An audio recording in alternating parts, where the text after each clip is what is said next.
Assalamu alaikum everyone, this is me your instructor Zubia Farooq. So today's topic is all about Photoshop. आज हम आप लोगों का एक न्यू कोर्स स्टार्ट कर रहे हैं which is all about Photoshop. So Photoshop के बारे में पढ़ने से पहले आप लोगों को ये पता होना चाहिए कि फ़ोटोशॉप बेसिकली होता क्या है.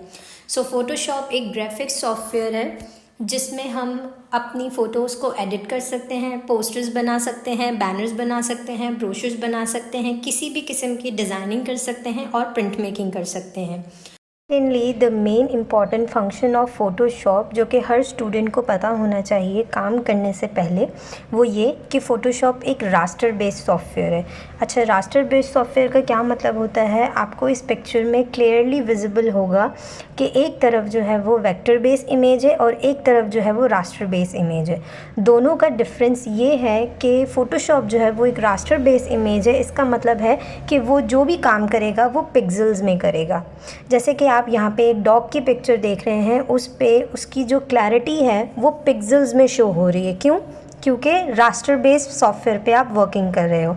इसी के ऑपोजिट अगर आप देखो तो एडोब इलस्ट्रेटर जो होता है वो भी एक सॉफ्टवेयर होता है, लेकिन वो आपका वेक्टर बेस होता है. तो जो भी सॉफ्टवेयर आपके वेक्टर बेस होते हैं उनमें आपकी जो पिक्चर है उसके पिक्सल्स क्लियर होते हैं. ठीक है, वो पिक्सल्स पे काम नहीं करते, इसीलिए वो इतना ज़्यादा डिसऑर्डेड नहीं होते. लेकिन जब आप फ़ोटोशॉप पे काम करते हैं तो फ़ोटोशॉप जो है वो एक रास्टर बेस्ड सॉफ्टवेयर है. तो आप जो भी पिक्चर उस पर ओपन करोगे तो हमें ये कोशिश करनी होती है कि हम HD इमेजेस उस पर ओपन करें जिसमें हमें कोई डिफ़िकल्टी ना हो और इजीली हम इस चीज़ को ओवरकम कर सकें, ताकि जब भी हम डिज़ाइनिंग करने के बाद इसको प्रिंट मेकिंग पे देना चाहें या इसको प्रिंट पे करवाना चाहें, चाहे वो फैब्रिक हो, पोस्टर हो, बैनर हो, पैनाफ्लेक्स हो, कुछ भी हो, तो इजीली हमारी जो पिक्चर है उसके कॉर्नर्स जो हैं वो बिल्कुल एक्यूरेट रहें, डिसऑर्डेड ना हो और हमें काम करने में एक ईज़िली फ्रीडम मिल सके. ठीक है जी. इसके बनिस्बत अगर आप इलस्ट्रेटर को देखेंगे तो आपके पास एक क्लियर इमेज यहाँ पे शो हो रही है कि इलस्ट्रेटर जो होता है वो वेक्टर बेस होता है. वेक्टर बेस पे कॉर्नर्स का मसला नहीं होता और ना ही इतना ज़्यादा साइज़ का इशू आता है. मैं ये नहीं कह रही कि बिल्कुल साइज़ का इशू नहीं आता. आप कोई माइन्यूट पिक्चर भी लेके उसको बड़ा करेंगे तो इलस्ट्रेटर पे इफ़ेक्ट नहीं पड़ेगा, ऐसा नहीं होता. हर सॉफ्टवेयर की अपनी एक क्वालिटी होती है जिस पे वो काम करता है, जिसके बाद आप जो भी उसे पिक्चर देते हो ना तो उसके कॉर्नर्स फटते हैं, ना वो पिक्सेलेटेड होता है और ना ही ब्लर होता है. ठीक है. सो इस चीज़ को अपने माइंड में क्लियर रखिएगा कि Photoshop is a raster base and Illustrator is a vector base. Raster base means a picture और a element is distorted when you use it on Photoshop because of pixels. Okay जी. Lastly, I would also like to share this detail कि pixels में काम करना बनिस्बत आपके vector base के आसान होता है, क्योंकि पिक्सल्स को आप इजीली सेलेक्ट कर सकते हो. व्हाई? बिकॉज़ वो एक स्क्वायर फॉर्म में होते हैं. तो पिक्सल्स को सेलेक्ट करना बहुत ज़्यादा इजी होता है, चाहे आपको उसमें कोई कलर पिक करना है, चाहे आपको कोई शेप सेलेक्ट करनी है, चाहे आपको कोई एलिमेंट सेलेक्ट करना है. तो एज़ कम्पेयर टू वेक्टर, हमारे पास जो हमारी पिक्सेलेटेड पिक्चर होती है उसको सेलेक्ट करना हमारे लिए ज़्यादा यूज़फुल रहता है. तो मैं आपसे एज अ डिज़ाइनर या एज अ इंस्ट्रक्टर आपसे यही सजेस्ट करूँगी कि सिर्फ फ़ोटोशॉप को इसीलिए मत इग्नोर कीजिएगा कि वो रास्टर बेस है या वो पिक्सल्स में काम करता है और आपका एडोब इलस्ट्रेटर जो है वो आपका बिल्कुल क्लियर फॉर्म में काम करता है. इस बेस पे आप फ़ोटोशॉप को निगलेक्ट मत कीजिएगा, क्योंकि इलस्ट्रेटर पे फ़ोटोशॉप से जो उसकी क्वालिटीज़ हैं वो बहुत ज़्यादा लेस हैं. जब वही काम आप फ़ोटोशॉप पे करते हो तो आपको उसकी एक बिगर पिक्चर नज़र आती है और आपके पास फ़ोटोशॉप में मल्टीपल टूल्स ऑफ वर्किंग है जिसमें आप इजीली उसके साथ काम कर सकते हो. जी, अब हम चलते हैं हमारी स्लाइड पे, क्योंकि हमारे पास मल्टीपल चीज़ें हैं जिनको हमें कवर करना है. बट उससे पहले ये आप लोगों को बताना बहुत ज़्यादा ज़रूरी था, क्योंकि बिगनर्स जो होते हैं, जो बिल्कुल न्यू फ़ोटोशॉप पे वर्किंग कर रहे होते हैं, उनको इस चीज़ में बहुत ज़्यादा डिफ़िकल्टी आती है. आपको एक इंटरफेस नज़र आ रहा होगा फ़ोटोशॉप का, जिसमें मल्टीपल ऑप्शंस आपको ऑलरेडी नज़र आ रहे होंगे. सबसे पहले हम इनको देख लेते हैं. सबसे ऊपर जो आपको नज़र आ रहा है which is called menu bar, which is having file, edit, image, layer, type, select, filter, 3D, view, window, help. सो ये सारे जो ऑप्शंस हैं इनको हम कहते हैं मेन्यू बार। इसके नीचे जो आपको एक और बार नज़र आ रहा है जिसका नाम है ऑप्शंस बार, जिसके अंदर आपको मल्टीपल ऑप्शंस ऑलरेडी विजिबल हो रहे होंगे। ठीक इसी के नीचे आपके पास एक डॉक्यूमेंट टैब होगा जिसमें आपके पास अनटाइटल्ड 1 के नाम से एक डॉक्यूमेंट शो हो रहा है। फ़ोटोशॉप के अंदर एक ऐसी ख़ास बात है कि आप अपना एक से ज़्यादा document at a time open करके उस पर वर्किंग कर सकते हो। जिस तरीके से हम दूसरे सॉफ्टवेयर्स पे काम करते हैं कि पहले हमें एक डॉक्यूमेंट खोलना है, फिर हमें उसको सेव करना है, देन हम अपने सेकंड डॉक्यूमेंट पे शिफ्ट कर सकते हैं। फ़ोटोशॉप में ऐसा नहीं होता, आप एट अ टाइम अपने एक से ज़्यादा डॉक्यूमेंट को यूज़ करते हुए वर्किंग कर सकते हैं। लेफ़्ट साइड पे आपके पास एक टूल बार नज़र आ रहा होगा जिसके अंदर मल्टीपल टूल्स हैं। जब हम फ़ोटोशॉप को प्रैक्टिकली परफॉर्म करेंगे तब मैं आपको डिटेल में बताऊंगी कि किस टूल का क्या नाम है, उसकी क्या प्रेफरेंस है, वो किस तरीके से वर्क करता है और किस तरीके से हम एज अ डिज़ाइनर या एज अ फ़ोटोशॉप वर्कर उस पर काम कर सकते हैं ईजीली। ठीक है जी। लेफ़्ट साइड पे आपके पास एक पूरा पैनल नज़र आ रहा होगा जिसके 3 मल्टीपल ऑप्शंस हैं। उसमें सबसे पहला आ जाता है आपके पास character panel. Character panel basically वो पैनल होता है जहाँ पे आपके पास मल्टीपल वेरिएशंस ऑफ टेक्स्ट आप यूज़ कर सकते हो। फॉर एग्ज़ाम्पल, अगर आप अपने फ़ोटोशॉप पे कोई टेक्स्ट टाइप कर रहे हो और आपको उस पर कोई स्पेसिंग देनी है, टेक्स्ट को बड़ा करना है, टेक्स्ट को छोटा करना है, टेक्स्ट की अलाइनमेंट सेट करनी है, राउंड में देना है या किसी भी तरीके की अलाइनमेंट आपको सेट करनी है, तो आप अपने इस कैरेक्टर पैनल को यूज़ करके अपनी जो अलाइनमेंट है उसको सेट कर सकते हैं। उसी के नीचे आपको एक और बार नज़र आ रहा होगा which is already mention that my name is properties panel और प्रॉपर्टीज़ पैलेट। सो प्रॉपर्टीज़ पैलेट का मतलब क्या है? प्रॉपर्टीज़ पैलेट का मतलब ये है कि आपने जो भी कैनवस खोला है, कैनवस क्या होता है? ये जो आपको वाइट बॉक्स नज़र आ रहा है फ़ोटोशॉप के अंदर, दिस इज़ कॉल्ड कैनवस। ये आपका पेज है, ये आपका कैनवस है जिस पे आप कोई भी वर्किंग ईजिली कर सकते हो। सो प्रॉपर्टीज़ का पैनल जो है वो आपको ये बताता है कि आपका जो कैनवस है उसका विड्थ कितनी है, उसकी हाइट कितनी है। ठीक है। सबसे लास्ट आपके पास जो ऑप्शन आ रहा है वो है लेयर्स पैलेट। अच्छा, लेयर्स पैलेट क्या है इसको थोड़ा सा डिटेल में समझेंगे। लेयर्स का मतलब होता है एक के ऊपर एक। ठीक है। जैसे आपने मल्टीपल देखा होगा कि बेकर्स जो होते हैं वो केक की लेयर्स बनाते हैं। हम लोग जो होते हैं as a designer, as a Photoshop worker, हम क्या करते हैं, हमारे पास एक डिज़ाइन की लेयर्स बनती चली जाती हैं और एक के ऊपर एक लेयर इसीलिए बनती है क्योंकि जब हम काम कर रहे होते हैं सो ऑब्वियसली हमारे पास विजिबल अगर हम देखें तो हमारे पास सिर्फ एक कैनवस है which is in white colour. But according to Photoshop अगर आप उसकी लेयर्स बना लेते हो तो वो मल्टीपल पेजेस होते हैं, like layer 1, layer 2, layer 3। It means page 1, page 2, page 3। ठीक है। आपको लेफ्ट हैंड साइड पे जूम लेवल भी नज़र आ रहा होगा, वो मैं आपको बताऊंगी कि आप किस तरीके से जूम लेवल चेक कर सकते हैं कि आपका 100% जूम लेवल है, 40% जूम लेवल है, 60% जूम लेवल है। और उसी के बराबर में आपको नज़र आ रहा होगा स्टेटस बार। स्टेटस बार का मतलब है कि आपका जो डॉक्यूमेंट है आप कितना उस पर कितना MB है, कितना बाइट्स है, कितना ज़्यादा उस पर वर्किंग कर रहे हो और कितनी ज़्यादा जब आप उसको सेव करते हो तो वो आपकी कितनी ज़्यादा मेमोरी लेगा। ठीक है। हम चलते हैं हमारी नेक्स्ट स्लाइड पे। हमारी नेक्स्ट स्लाइड है which is all about short keys of Photoshop. अच्छा, ये जो आपका शॉर्ट कीज़ ऑफ फोटोशॉप है इसको आप थोड़ा सा डिटेल में अगर अपने पास याद करके रखेंगे या अपने पास सेव कर लेंगे तो आपके लिए बहुत ज़्यादा आसानी हो जाएगी, क्योंकि फ़ोटोशॉप पे काम करने के लिए हर बार हर ऑप्शन के अंदर एक नया ऑप्शन होता है, तो बार बार उस ऑप्शन को ढूंढना, उस ऑप्शन पे जाके क्लिक करना थोड़ा सा मुश्किल हो जाता है। तो इसीलिए ये जो शॉर्ट कीज़ हैं ये फ़ोटोशॉप की बहुत ज़्यादा इजी हैं और आप लोगों के लिए लाइफ टाइम आप लोगों की हेल्प करेंगी। सो मैं कुछ यहाँ पे शॉर्ट कीज़ आप लोगों को एक्सप्लेन कर देती हूँ, जिसमें सबसे पहले आपके पास आ जाती है control O which means open document, control N which means new document. And firstly you just have to remember that thing that there is a difference between control O and control N. Control O का मतलब है open document. इसका मतलब है कि आपके पास already एक picture, एक डॉक्यूमेंट अपने PC में सेव है जिसको आप फोटोशॉप पे ओपन करना चाह रहे हैं। ठीक है। Control N for open new document. अगर आप फोटोशॉप पे कोई ऐसा एलिमेंट डिज़ाइन करना चाहते हैं या कोई ऐसा एलिमेंट बनाना चाहते हैं जो आप फोटोशॉप पे वर्किंग करना चाहते हैं जिसको लेके, तो आप कंट्रोल एन दबाएंगे। उसके लिए आप कंट्रोल ओ नहीं दबाएंगे क्योंकि आपके पास वो डॉक्यूमेंट अभी प्रिपेयर्ड ही नहीं है। ठीक है जी।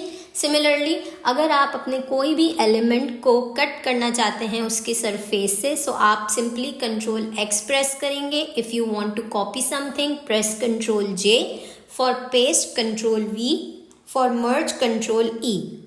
Okay, what is merge? Merge का मतलब होता है, अगर मैं नॉर्मल लैंग्वेज में मर्ज का मतलब बताऊं, सो मर्ज का मतलब होता है एक दूसरे से मिलना। ठीक है, कोई भी दो चीज़ों को अगर हम एक चीज़ में कन्वर्ट कर देते हैं तो उसको हम कहते हैं मर्ज। इसी तरीके से जब हम फोटोशॉप पे काम करते हैं, सो मैंने आपको बताया कि हम उस पर लेयर्स पे काम करते हैं, लेयर 1, लेयर 2, लेयर 3, लेयर 4, इस तरीके से। सो अगर मैं चाह रही हूँ कि मैं दो लेयर्स को एक लेयर में कन्वर्ट कर दूँ, सो मैं कंट्रोल ई प्रेस करूँगी उसके लिए। इसकी एक छोटी सी एग्जांपल मैं आपको दे देती हूँ कि अगर आपने एक लेयर पे एप्पल ड्रॉ किया है और दूसरे लेयर पे आपने प्लेट ड्रॉ की है, ये दो अभी अलग अलग लेयर्स हैं। ठीक है, लेकिन अगर आप चाहते हैं कि आपका एप्पल और आपकी प्लेट एक ही लेयर पे आ जाए, so what you have to do, just press control E, then automatically Photoshop will merge your apple and a plate layer at the same time. Okay. For transform you have to press Ctrl T, and what is the mean of transform? Basically transform का मतलब होता है आप अपने picture, अपने text की alignment को कितना ज़्यादा इनलार्ज करना चाहते हैं, कितना ज़्यादा छोटा करना चाहते हैं, उसकी साइजिंग कितनी चेंज करना चाहते हैं, उसकी अलाइनमेंट कितनी चेंज करना चाहते हैं। Like if you want your design should be horizontal, if you want your design should be in vertical, if you want your design should be in like 90 degree angle, 180 degree, 360 clockwise, anti clockwise, like that. Okay, the next is control X and V, which is mean cut and a paste for specific element। जब मैं आपको Photoshop पे detail view में इसका use करना बताऊंगी तो आपके पास एक क्लियर पिक्चर भी आती चली जाएगी कि ठीक है जी, हम ये शॉर्ट कीज़ को इस तरीके से फोटोशॉप पे वर्किंग करवा सकते हैं।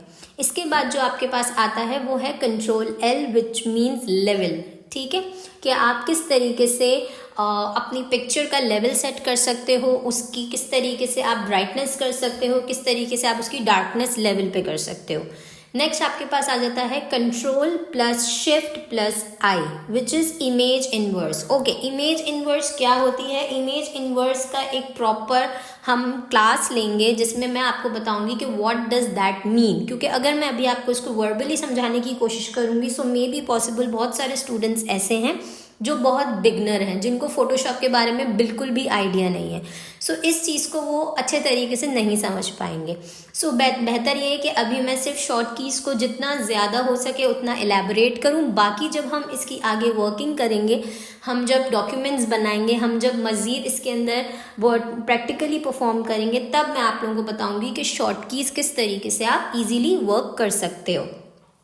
द नेक्स्ट शॉर्टकट की is control plus Z, which is undo, जो कि आपके नॉर्मल माइक्रोसॉफ्ट वर्ड में भी होता है कि अगर हमें कोई चीज़ रिपीट करनी होती है या हमें अगर हमने कोई ऐसा कमांड दे दिया है जो हमें दोबारा रिपीट करवाना है या हमें बैक पे जाना है, हिस्ट्री रिपीट करवानी है, so then we can press control Z. Okay, on next page we are having multiple of short keys as well, which means control H is for hide, control R is for ruler. Okay, ruler, why we are using ruler on Photoshop? We are using ruler on Photoshop because Photoshop एक ऐसा software है जिसमें हम कोई भी designing element को use कर सकते हैं। डिज़ाइनिंग एलिमेंट से मेरा क्या मकसद है? डिज़ाइनिंग एलिमेंट से मेरा मकसद ये है कि सिर्फ ज़रूरी नहीं है एज अ ग्राफिक डिज़ाइनर आप फ़ोटोशॉप यूज़ करें। बहुत सारे टेक्सटाइल और फैशन डिज़ाइनर्स भी जो हैं वो हम रूलर्स को के साथ काम करते हैं जब हम फोटोशॉप पे वर्किंग कर रहे होते हैं। ठीक है जी। सो रूलर का काम बेसिकली ये होता है कि आपको एक पेज पे एक अलाइनमेंट सेट करने में बहुत ज़्यादा आसान हो जाता है।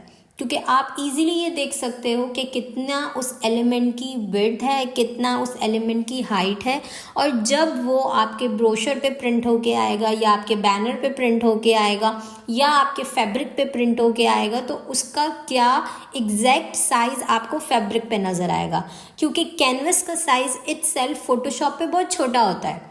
ठीक है जी, क्योंकि ऑब्वियसली हम एक सॉफ्टवेयर पे वर्किंग कर रहे हैं उसमें, और जब वो चीज़ हमें विजिबल होके हमारे सामने आएगी in a form of brochure, in a form of banner, in a form of panaflex, in a form of fabric, so obviously वो स्केल बड़ा होता है।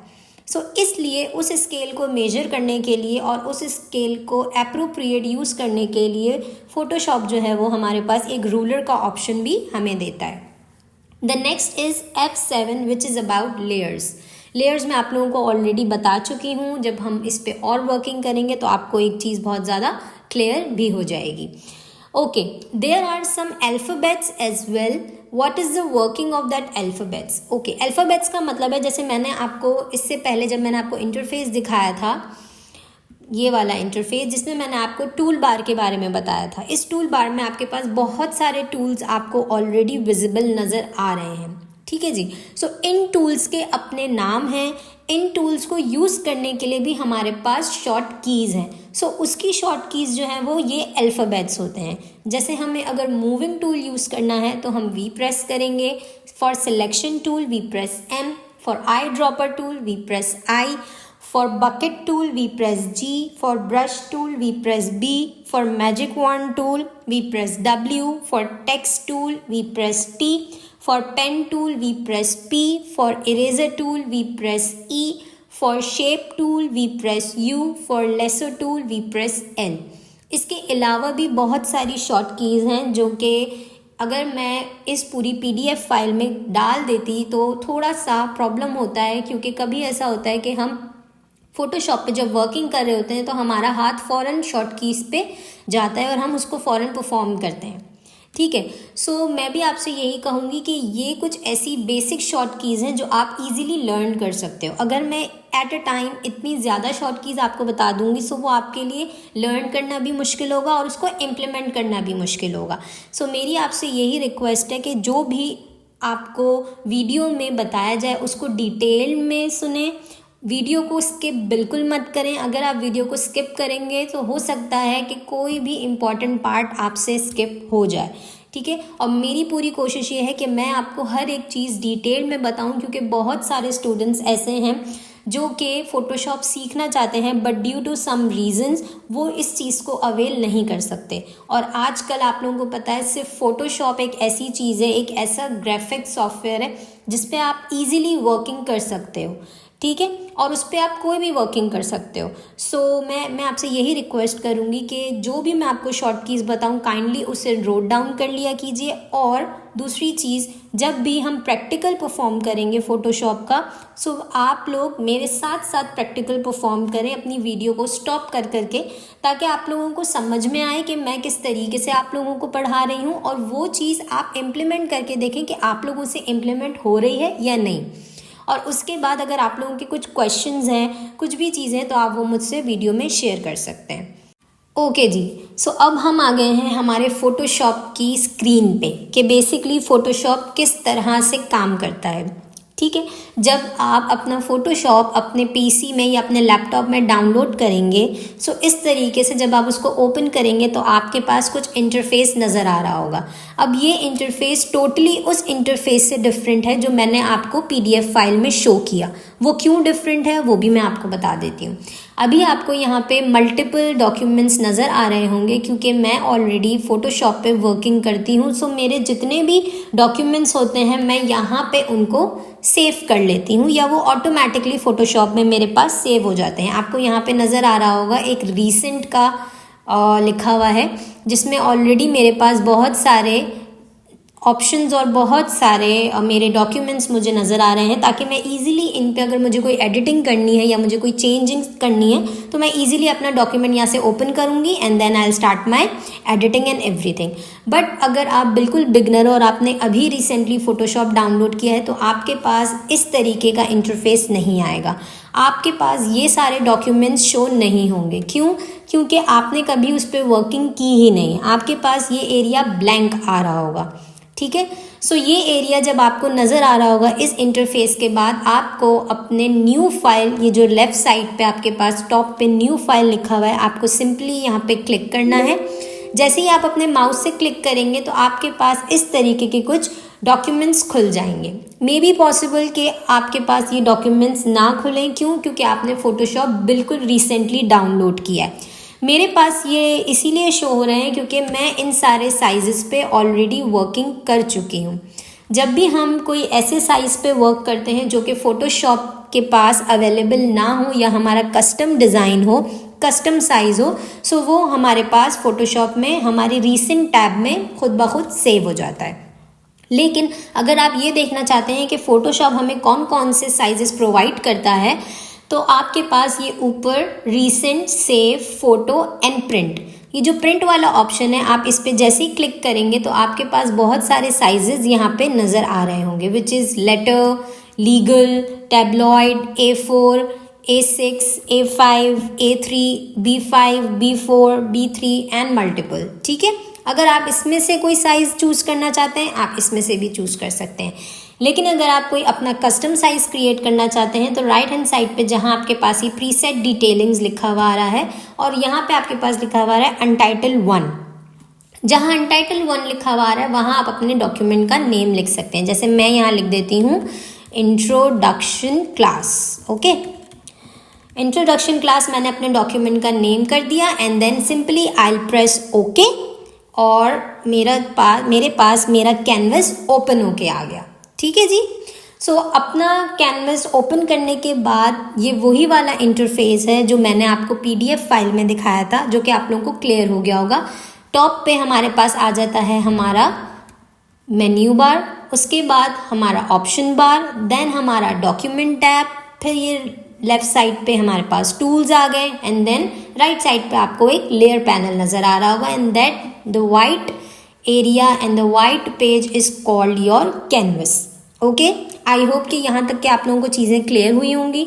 सो अब हम सबसे पहले पढ़ते हैं कि सबसे पहला टूल जो फोटोशॉप हमें देता है या हमें बताता है वो होता है हमारा ये वाला टूल। अब इस टूल का क्या नाम है? जैसे ही मैंने अपना कर्सर इस टूल पे लेके गई तो वो मुझे अपना नाम बता रहा है कि मेरा नाम है मूव टूल और मैं क्या करता हूँ, आई मेक अ सिलेक्शन और अ लेयर।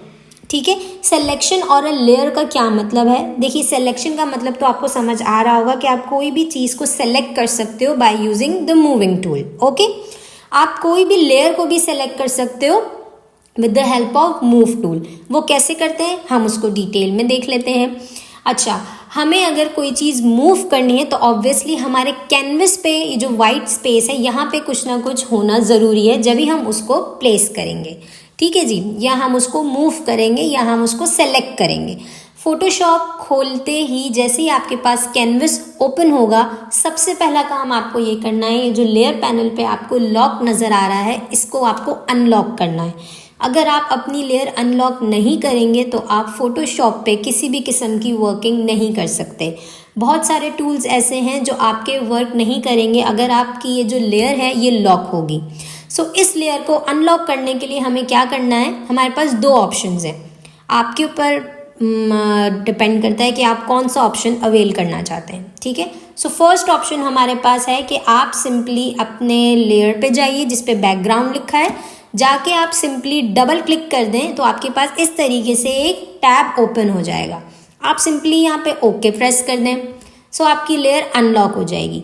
लेकिन अगर आप इस तरीके से भी नहीं करना चाह रहे हैं, सो इसकी भी शॉर्ट की है। उसके लिए आपको क्या करना है, आप अपना कर्सर लेके जाएंगे ये आपकी जो लेयर थंबनेल है इसके ऊपर, जैसे उसने नीचे दिखाया भी कि मैं जो हूँ वो लेयर थंबनेल हूँ। आप लेयर थंबनेल पे जाके जैसे ही अपना कर्सर रखेंगे आपको ऑल्ट दबाना है अपने कीबोर्ड से एंड देन डबल क्लिक।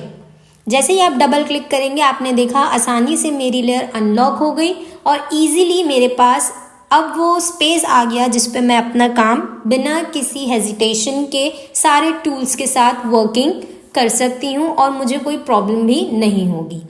ठीक है, दूसरी चीज़ मैंने आपको PDF फाइल में बताई थी, यहाँ पे आपको नज़र आएगा जूम लेवल। ठीक है, जो लेफ़्ट साइड पे सबसे नीचे वाले कॉलम पे ये जो दो छोटे छोटे आपको बार्स नज़र आ रहे हैं, इसमें एक होता है जूम लेवल। अब जूम लेवल का क्या मतलब है? जूम लेवल का मतलब है कि फ़ोटोशॉप पे जब भी हम वर्किंग करते हैं तो हम जूम इन और जूम आउट करके वर्क करते हैं, क्योंकि कैनवस इतना छोटा होता है, हमें उसकी क्लैरिटी देखनी होती है। कभी ऐसा होता है कि पिक्सल्स ड्रॉप हो रहे होते हैं, कभी ऐसा हो रहा होता है कि पिक्चर ब्लर होती है, तो हमें उस चीज़ का ध्यान रखना पड़ता है, क्योंकि जब भी हम इसको प्रिंट पे लेके जाते हैं तो हमारे पास इस तरीके की थोड़ी बहुत डिफ़िकल्टीज़ हमें होती हैं। तो उस चीज़ से बचने के लिए हम हमेशा जूम इन और जूम आउट को यूज़ करते हैं। फ़ोटोशॉप पे जूम इन किस तरीके से करते हैं उसकी भी शॉर्टकट की है। आप अपने कीबोर्ड पे Ctrl+N प्रेस करेंगे तो आपका जो कैनवस है वो जूम इन हो जाएगा। आपको जितना जूम इन करना है आप उतना कर सकते हैं। देखिए मैं जैसे जैसे जूम इन कर रही हूँ, मेरे पास जो नीचे लेफ़्ट साइड पे नंबर्स चेंज होते जा रहे हैं कि आपने 800% जूम कर लिया, नाउ 1200%, नाउ 1600। सिमिलरली अगर आप जूम आउट करना चाहते हैं सो आप Ctrl+N। जैसे ही आप Ctrl- प्रेस करेंगे, नीचे वो जैसे बैक साइड पे जाता जाएगा कि इतना ज़्यादा जूम आउट हो गया, इतना ज़्यादा जूम आउट हो गया। आप अपने अकॉर्डिंगली इसको बहुत छोटा भी कर सकते हैं, इसको बिल्कुल disappear type like a dot भी बना सकते हैं, लेकिन इतना ज़्यादा हमारे पास जूम आउट की नीड होती नहीं है। ज़्यादातर हम जूम इन पर ही वर्किंग करते हैं। ठीक है जी, ये चीज़ें आप लोगों को आई होप के समझ आ गई होंगी। तो अब हम चलते हैं हमारे पहले टूल की तरफ, वो है मूव टूल। उससे पहले हमें कोई चीज़ मूव करवानी है, so obviously we have to put something on Photoshop और we have to open something on Photoshop. PDF file पढ़ाते वक्त मैंने आपको पहला ऑप्शन बताया था, पहली शॉर्टकट की बताई थी, विच इज़ Ctrl+O। तो हम यहाँ पे अपना डॉक्यूमेंट जो मेरे पास ऑलरेडी सेव है या कोई भी ऐसी पिक्चर है जो मैं अपने फ़ोटोशॉप पे ओपन करना चाहती हूँ, उसके लिए मैं अपने कीबोर्ड पे Ctrl+O प्रेस करूँगी। जैसे ही मैं अपने कीबोर्ड पे Ctrl+O प्रेस करूँगी, मेरे पास एक ये टैब ओपन होके आ जाएगा। वो उसने मुझे डॉक्यूमेंट टैब इसीलिए ओपन करके दिया क्योंकि मैं जब भी अपने फ़ोटोशॉप की वर्किंग के लिए कोई पिक्चर सेव करती हूँ तो वो डॉक्यूमेंट्स में सेव हो जाती है, डाउनलोड्स में सेव हो जाती है। सो इसीलिए उसने मुझे मेरा डाउनलोड टैब ओपन करके दे दिया कि आप यहाँ से अपना कोई भी जो आपका प्लेस है उसको आप सेलेक्ट कर लीजिए। सो मैं यहाँ पे अपना एक ये वाला जो इमेज है, फ्लावर इमेज, मैं इसको ले लेती हूँ and then simply I will press open. Open करने के बाद अब आपको इस तरीके से इंटरफेस नज़र आ रहा होगा। इसमें कंफ्यूज होने की बिल्कुल ज़रूरत नहीं है। अब आप लोग ये सोच रहे होंगे कि हमारा फर्स्ट डॉक्यूमेंट कहाँ चला गया। आपका फर्स्ट डॉक्यूमेंट कहीं नहीं गया। फ़ोटोशॉप में जैसे मैंने आपको पहले भी बताया था कि हम एक से ज़्यादा डॉक्यूमेंट्स पे वर्किंग कर सकते हैं। सो आपका जो फर्स्ट डॉक्यूमेंट है is right there and the image that you open is just after that. Okay, so आप इजीली अपने इमेज पे वर्किंग करके अपने ओरिजिनल डॉक्यूमेंट पे उसको इजीली लेके जा सकते हैं। अब मैं चाहती हूँ कि मैं अपना ये वाला जो मेरा पूरा फ्लावर मोटिव है इसको ड्रैग करके अपने फर्स्ट वाले जो मेरा ओरिजिनल डॉक्यूमेंट है उस पे ले जाऊँ। तो उसके लिए मुझे ऑब्वियसली मूव टूल का यूज़ करना होगा। मूव टूल के लिए भी मैंने आपको दो चीज़ें बताई थी। चाहे तो आप अपना टूल बार में जाके मूव टूल पे क्लिक कर लीजिए। अगर आपको इस तरीके से नहीं करना, अगर आपको टूल बार पे जाके नहीं क्लिक करना, सिंपली आप अपने कीबोर्ड पे V प्रेस करेंगे तो आपका मूव टूल सेलेक्ट हो जाएगा। And then what you have to do, just listen it carefully now. अब आपको क्या करना है, आपने अपने पूरे मोटिव में से जो भी आपका वाइडर पार्ट है, वाइडर पार्ट मतलब जहाँ से आप इजीली सिलेक्शन कर सकते हो, ठीक है, सेलेक्ट जहाँ से आप इजीली अपना मोटिव सेलेक्ट कर सकते हो, आपको वहाँ पे जाके अपना कर्सर रखना है। With the help of your mouse do right click. आपको अपना क्लिक ड्रॉप नहीं करना, ठीक है, आपको अपना क्लिक प्रेस करके ही रखना है एंड आपको अपने माउस से अपनी पिक्चर को ड्रैग करना है और अपने डॉक्यूमेंट जो आपका ओरिजिनल डॉक्यूमेंट है वहाँ पे ले जाके अपने कैनवस के बिल्कुल मिड में आके आपको ड्रॉप कर देना है। जैसे ही आप ड्रॉप करोगे आपका जो मोटिव है, जो इमेज है, वो फर्स्ट आपके लेयर से या फर्स्ट आपके डॉक्यूमेंट से आपके ओरिजिनल डॉक्यूमेंट पे खुद ब खुद ट्रांसफ़र हो जाएगी, ठीक है। अब इसको सेंटर में लाने का क्या मकसद है, इसको सेंटर में लाने का ये मकसद है कि हमें पता चल जाए कि ये कितना लेंथ वाइज है और कितना विड्थ वाइज है, ठीक है। आज की क्लास में हमने सीखा कि किस तरीके से मूव टूल वर्क करता है। आई होप कि आप लोगों को ये चीज़ समझ आई होगी, और मेरी आपसे दोबारा रिक्वेस्ट है कि काइंडली वीडियो को स्किप मत कीजिएगा, क्योंकि मेरी पूरी कोशिश है कि मैं आपको डिटेल में एग्जांपल्स के साथ हर एक चीज़ बहुत ज़्यादा क्लियर समझाऊं, ताकि आप उस पर ईजिली वर्क कर सकें। आपकी जो भी क्वेरीज हो प्लीज़ मुझे कमेंट में ज़रूर बताइएगा, मैं अपनी नेक्स्ट वीडियो में उसको ज़रूर ओवरकम करूँगी। और इंशाल्लाह मैं आप लोगों से मिलती हूँ नेक्स्ट क्लास में। नेक्स्ट क्लास में हम मज़ीद और टूल्स के बारे में बात करेंगे, जिसमें आपका सिलेक्शन टूल है।